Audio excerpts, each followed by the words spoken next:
Hello everybody and welcome back to the Ajax Youth Save. I am Unknown Strategist and it's been a busy section of this save. Pretty much we're now on the 22nd of January. We've had a lot of the transfer window and it's been quite stressful.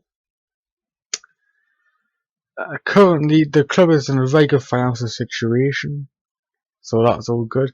I did ask the board for more coaches, but they said no. And a few changes within the squad in terms of wages. Claessen's been given a new £35,000 a week contract. El Ghazi's been given a new £30,000 a week contract. Ryder has been given a new £20,000 a week contract, which unfortunately has a clause on saying that he can leave to a foreign club for £20.5 million. I didn't want that on, but I couldn't get it off. You'll see in the news articles here, we've been receiving a lot of offers for players, and a lot of players have actually been asking to leave. So if we go to the transfers and transfer history, we haven't signed anyone because we're doing a youth save, but some players have left. Firstly, Westerman. He went on loan to Red Bull's Leipzig. He's 33. The issue is he got injured and he didn't play, and we learned to play without him pretty much. He's been out for a long time, and while he's got fairly good stats for the division, I just think, he's been here for half a year. He's played 3 matches in the league. It's time to move him on. I didn't want to sell him just in case we needed him, but we loaned him out and hopefully he'll get some playing time there. Actually, I just looked and he's already played 1 game for him, so it looks like he's going to get the playing time he needs. So Lassie Scone has left as well. This was one of the first players to actually leave permanently. He's left for, I think it's 450k, yeah, to FC Metz. I just didn't have room for him because we lost the attacker midfielder role because of the formation we use. There was just no room for him in the team. He didn't really do too well on the wing. There's better younger players than him around. It was good to save on his wages, which have gone out to other players that were already at the team. But he just didn't fit into the formation and wasn't a part of my future plans. Also, he was 30 and we had some good young players coming through. The last player that's confirmed to be leaving is Serrero, a player that I did mention earlier on was going to be leaving us at some point this season, and I was going to try and move on in January. We got £900,000 for him, and he went to Hull City. We nearly didn't get that much money for him though, because we got a bunch of offers in of £900,000, which I accepted, and then he also got a bunch of offers from other clubs, which gave us no money and would have let him leave for free at the end of the year when his contract was up. Thankfully, he accepted a deal that was going to give us money and he left. He's actually earning a lot more at home than what he was here. So they're the confirmed transfers. If we go to the transfer centre, 3 players, apart from Boa is currently not leaving. He rejected a Cardiff offer of when his contract ran out, he's going to leave. Currently, he's staying. I don't think it's going to convince you to give him 13 football. Onana's been brilliant, but I think currently, yeah, Onana is currently on international duty for the African Cup and Asians. So Boa will be playing today's game. So thankfully, he didn't leave. I don't think he's actually going to get any offers for now, but he might get some that will make him leave at the end of the year. So the 3 players that are probably going to leave. Younes. There's no room for him in the squad really. We already have Ziyech and Dolberg on the left wing, and we do have Justin Kluivert who I want to put in on the left wing as well. So there's no room for him. He wasn't playing. I think, did he even play at all this season? He played 1 game and came off the bench for 1 game. I thought it was best to move him on. We got an offer actually a fair while ago. I'm talking 2 to 3 weeks ago from QPR for £1.7 million. I accepted. And then we also accepted an offer from Karuna, which would have gave us a similar amount of money, but it did have a sell-on fee. But yeah, his transfer seems to be going very slowly for some reason. Even though we were set it off as weeks ago, he's still not left just yet. So Cerny came in and asked to leave. Arsenal came in, I said no. I told him we were staying. He complained, and now we are trying to move him on, but for the right price. I'm holding out for, I think it's about £4.6 million up front. No other clauses apart from the fact that if they sell him on, we get 50% of that transfer fee. Currently, no one is willing to accept that deal. But chances are he will leave by the end of the year. The thing is, he hasn't played as much as what I wanted to play him this season. He's currently played 6 games in the league, and we have other players who can play there. We have El Ghazi, who is a very good right winger, and we also have Nunnally, who has played more than him this season. So I can see why he wants to leave, and he is going to leave. It's just a matter of me getting the price and clauses that I want on his contract. And also Gudelj asked to leave. I didn't want to sell him, but we don't really have a choice. We have accepted an offer from Napoli, £7.5 million up front, £625,000 over 12 months, and if they sell him on, we get 20% of the profit if there is any. I don't think there will be, just due to the fact that we are getting a good price for him already. We did have a lot of offers, but Napoli's was the best.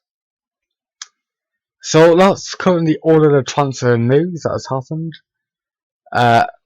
We do have the issue of international breaks. Ziyech, Cassiera, and Onana are all out,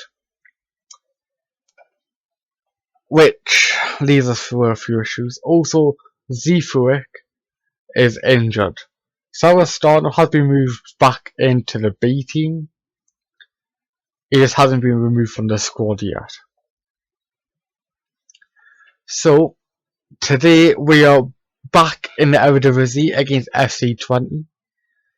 And we're going to have to make a lot of changes to the squad due to the massive, I wouldn't say crisis, but we do have a few issues in terms of international duty, really becoming a bit of a pain for us. Also, it would be good to note that Mitchell Dykes is back from his injury. Took him way too long to come back though. Right, remove you from the squad. Well, from position anyway. Okay, so today's team is going to be Boa in goal.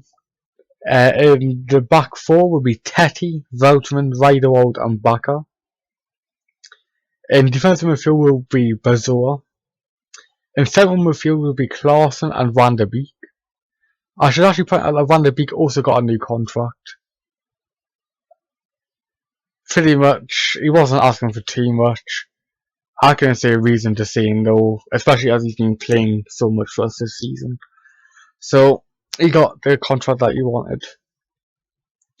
On the right wing, we're going to play El Ghazi. On the left wing, Dolberg. And up front, Zivkovic. A few new faces to the squad, I should point out. We've got Doeki and Pascal. They both got moved up to the main team because Westerman left, leaving us with no substitute centre backs. I decided to promote these two because these two look to be the best centre backs we had right now, and also had potential. So this is the squad we are going with for today's game against FC Twente. We're going to give them squad numbers 41 and 42. FC Twente playing a 4-4-2, a big gap though. It could work for us, that big gap, just because they were struggling to get players forward. So here we are. We were in really poor form before the mid-season break. We played friendlies against really small local teams.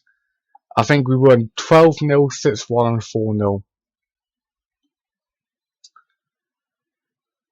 But I didn't feel like they were showing because we weren't even playing, slightly decent teams. We were just playing the local teams. It was mainly to get the confidence back up, because we seem to be quite low on confidence, really. Anyway, 1-0 up, El Ghazi with a goal.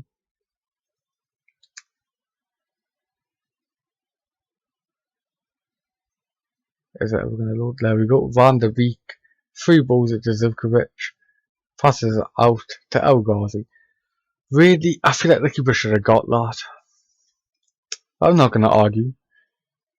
If only the game could end now, because we're on 57% possession. It's the most possession we've ever had. We won't be on that possession by the time the game finishes, so we'll be back down to our usual. I think we must be averaging about 42% possession per match. FC Twente used to be a fairly decent team, but down in 15th at the moment. So we should beat them comfortably, but yeah, we should have beat. Oh my god.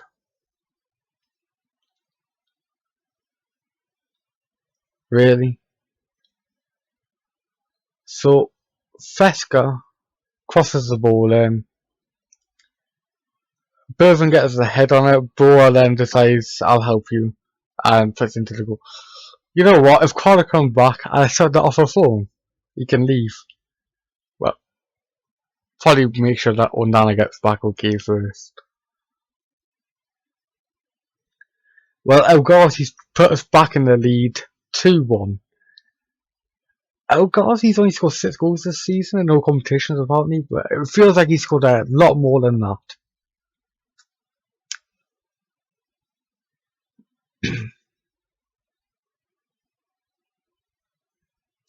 We still have more possession.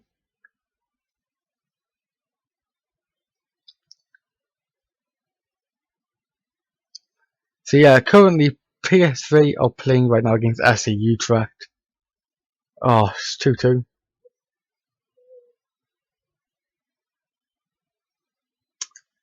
Yeah, currently they are 3 points ahead of us. If we draw, they'll end up and they win, they'll end up 5 points ahead of us. The most points they can be ahead of us at the end of today is 6 points. And that is if we lose and they win. And the last thing we want is to be 6 points behind PSV at this stage in the season. I think after this game there are 14 games left to go. Riederwald though has just put us back into the lead. A lot of goals for the first 35 minutes. But yeah, 14 games to go. We don't want to end up 6 points behind.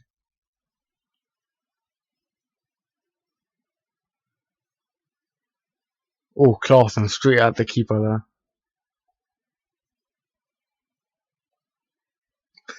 It's worth noting that PSV are 1-0 down against FC Utrecht.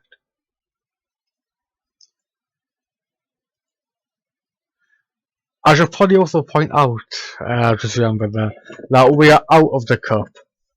We came against PEC Zwolle and we lost 1-0. It was really disappointing. After this game, I will quickly show you how we did in the league. I've already pretty much explained that we were lacking confidence in the league before the winter break, and that was really shown in our performances. We were dropping points where we shouldn't have been. We lost in the cup, which really sucked because I felt like we could win that, especially with our squad and how well we had done in the previous round.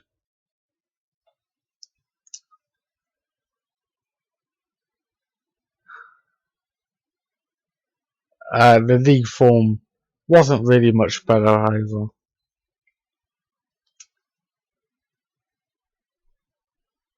I don't know what it is, but I normally just overall in Football Manager struggle around the Christmas period. Around the December time. Oh, E09 is through, and that is 3-3.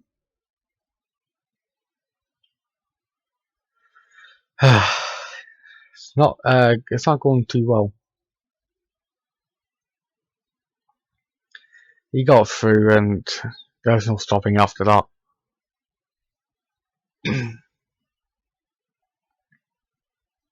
PSV are still losing. We're gonna, after this highlight, we'll make some substitutions.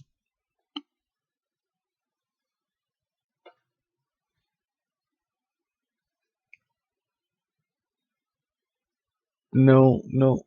Oh, 4-3 to them.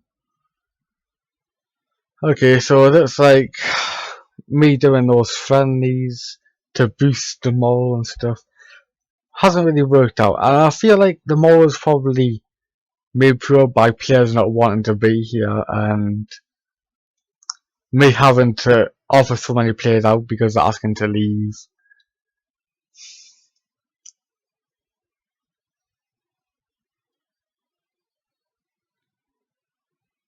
And just made it 5. Time to make some subs. Mitchell Dykes is going to come on to get some match fitness. We'll bring on Newry. And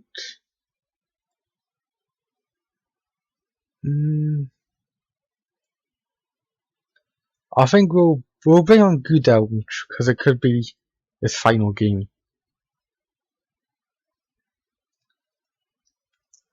We really don't deserve to be losing this 5-3.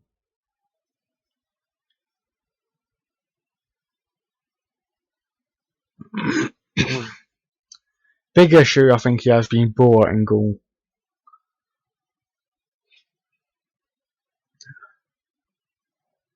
So the sooner we get Onana back from international duty, the better.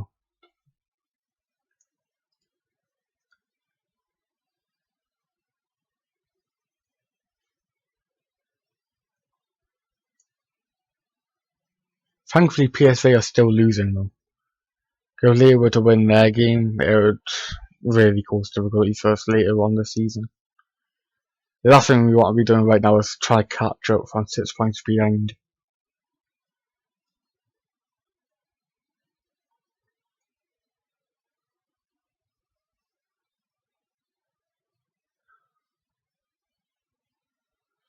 I can't say it's getting 3 goals or even 2 goals within the next couple of minutes.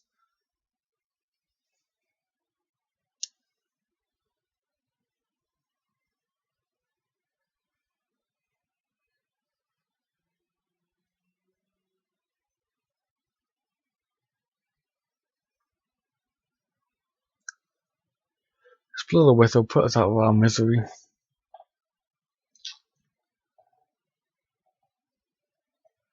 Right, well, the game was meant to finish 30 seconds ago. Finally, there we go. Okay, so we lost 5-3. We dominated the game. We had more possession. That's what more possession does to us. So, sort that out in a minute. He's gonna get a nice bonus if he scores another goal. So yeah, if we go to the schedule, I'm really disappointed with that defeat, by the way. Yeah, we drew 0-0 with Groningen. They were down to 10 men for half the match as well. But they absolutely dominated us. And to be fair, we were lucky not to lose. And then we lost in the cup against PEC's Wally 1-0. We had a lot more shots than them. We were really attacking. They dominated us on possession and got the goal. It was the second before the half-time whistle. And then we ended up playing Fenerud in the final game before the mid-season break. It ended 1-1. I feel like we deserve more though, dominating the shots again. So yeah, that is it for this episode. I hope you enjoyed. I hope to see you again next time. Goodbye.